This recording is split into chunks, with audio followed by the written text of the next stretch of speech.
Hi friends, நம்மக்கிட்ட பார்த்தீங்கன்னா ஒரு கிளி ஒன்று வளர்த்தோம். நம்ம ஒரு 2 இயர்ஸ்க்கு முன்னாடி வளர்த்தோம்.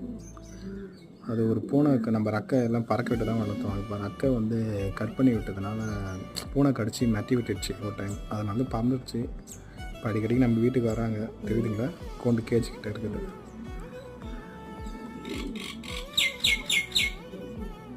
நம்ம புறாவுக்கு போகிற தீனி தான் வந்து சாப்பிட்டுட்டு போவாங்க. நம்ம அந்தந்த மைனாவும் வருவாங்க.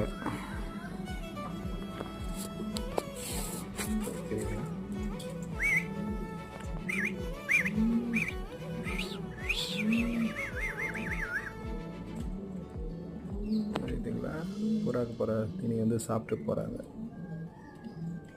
டெய்லி வருவாங்க. இப்போ பரவாயில்ல, கொஞ்சம் அந்த பூனை கடிச்சதுலேருந்து கொஞ்சம் இம்ப்ரூவ்மெண்ட் ஆகிருக்கு.